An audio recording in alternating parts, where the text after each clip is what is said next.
falar sobre high scope ou então sobre pedagogias participativas?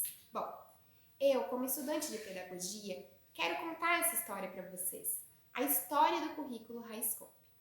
Portanto, para quem respondeu silenciosamente as minhas primeiras perguntas com um não, eu peço para que não se preocupem. A ideia é que vocês saiam daqui sabendo sobre. Bom, para começar essa história, precisamos pensar na pedagogia como um campo de estudos. Isso significa olhar para a pedagogia como uma ciência praxeológica. Ou seja, é preciso existir um diálogo entre crenças, valores, praxis e teorias. A pedagogia é a ciência que pode traduzir uma dada ideia de mundo no cotidiano pedagógico.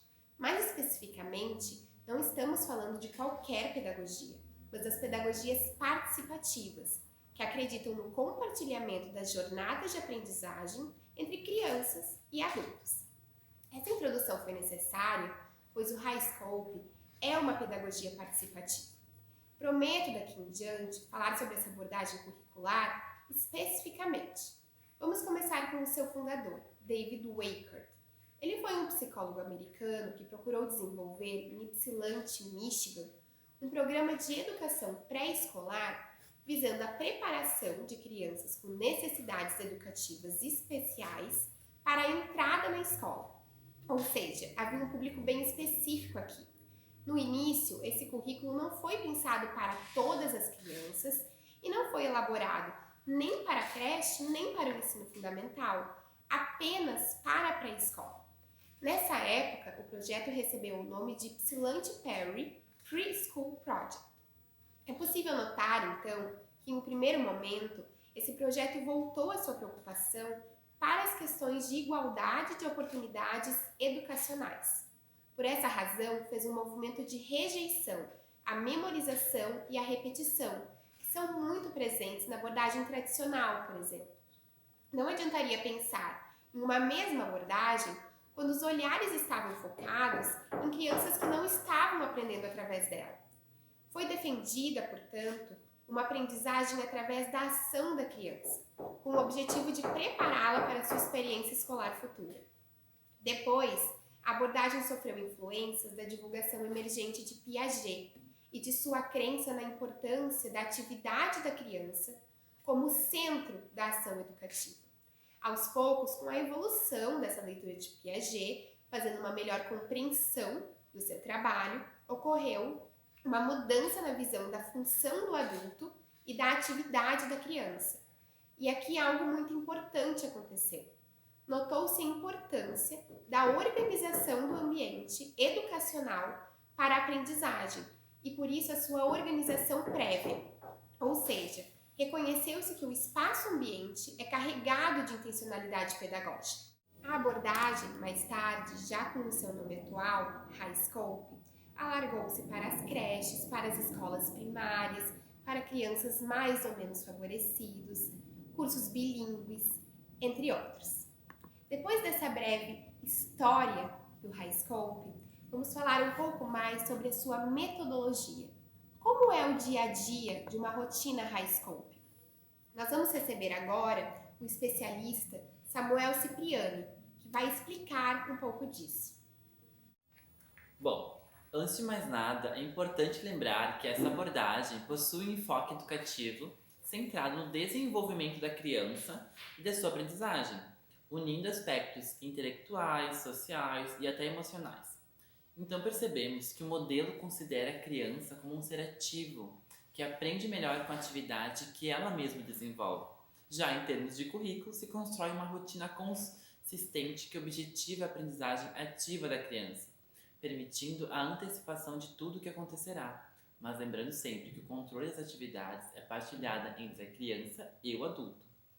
Para ajudar nisso, existem os chamados elementos da rotina diária, que podem dividir em momentos distintos, tais como a rotina de boas-vindas, os tempos de grandes e pequenos grupos, os momentos da área externa e os de transição. Logo que a criança chega na escola, começa a dita atividade de boas-vindas, que nada mais é do que cumprimentar as duas crianças.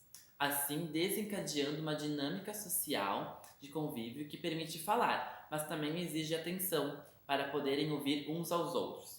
Após isso, começa um ciclo de transição que objetiva a passagem de uma atividade para outra de forma lúdica e prazerosa, onde as crianças se mostram mais seguras e experimentam esses tempos que acontecem em diferentes momentos do dia, já que a rotina diária foi estabelecida e compreendida.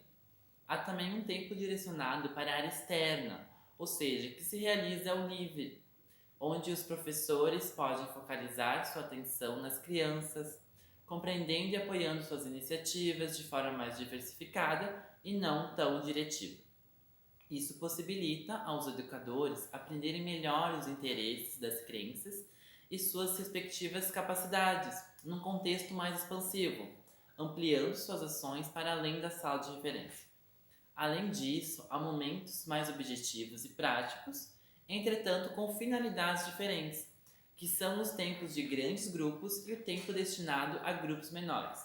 Esse primeiro, que conta com mais o coletivo, proporciona atividades lúdicas contando com mais imaginação e ressaltando, de certa forma, a partilha de experiências entre as crianças. E é nesse período que se privilegia a integração do grupo em atividades como música, dança, história e jogos de movimento, por exemplo. Já o tempo de pequenos grupos se caracteriza pela participação das crianças em atividades propostas pelo educador, com base nos interesses e possíveis níveis de desenvolvimento, utilizando materiais que permitem explorar, experimentar, construir e, inclusive, criar. Desse modo, o desenvolvimento de competências cognitivas que estimulam o raciocínio, a concentração e até mesmo a negociação de pontos de vista. Um outro aspecto a ser ressaltado é que, para o modelo HighScope, os termos planejar, fazer e rever são de extrema importância, pois se estruturam como um ciclo de ação e reflexão para a aprendizagem nas crianças. Nas situações de planejamento, a oportunidade de se expressarem por meio de escolhas em relação aos materiais, às atividades e até aos parceiros. Já em termos do fazer, seria o colocar em prática suas próprias escolhas. E daí vem o momento de revisar e compartilhar suas realizações com os professores e os colegas.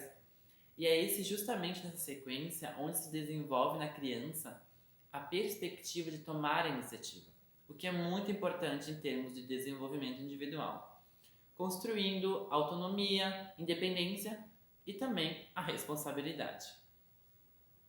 Agora, para dar continuidade ao assunto, vamos receber a pedagoga Nathalie Couto, que vai falar sobre as áreas de interesse. Uma outra dimensão importante para a abordagem do HighScope é a respeito da organização das salas por áreas de interesse. Essa organização deve ter como finalidade possibilitar para as crianças a iniciativa de descoberta, problema e possíveis soluções até mesmo, encorajando elas a descobrir, usar e guardar seus próprios materiais por elas mesmas, promovendo assim a independência e a possibilidade de escolha.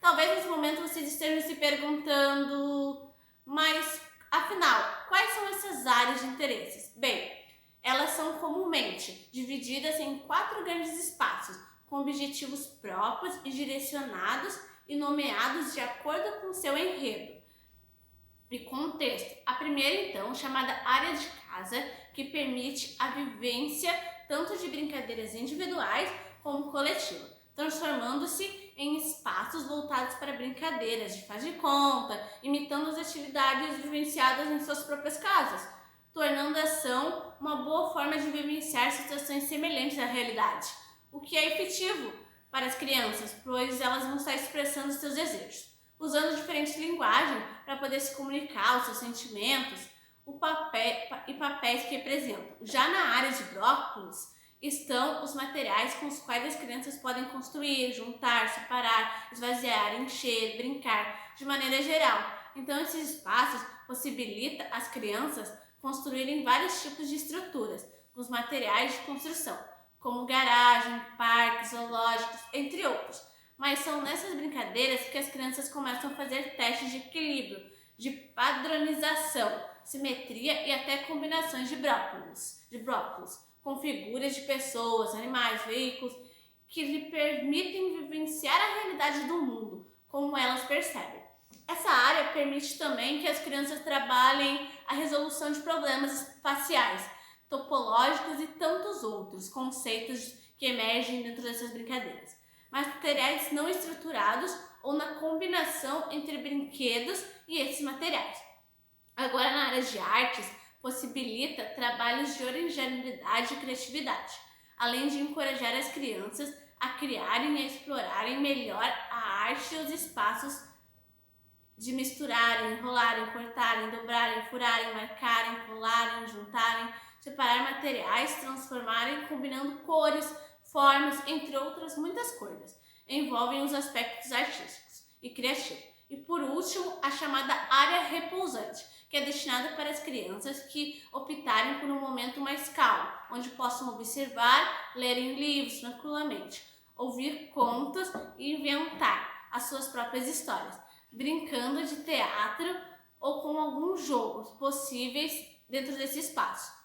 Jogos simples como quebra-cabeça, jogos de memórias, dominó, além de, claro, os materiais de leitura, onde as crianças muitas das vezes simulam leitura com base nas memórias de histórias já contadas anteriormente e em pistas visuais, cotidianas, na imagem ilustrativa das obras.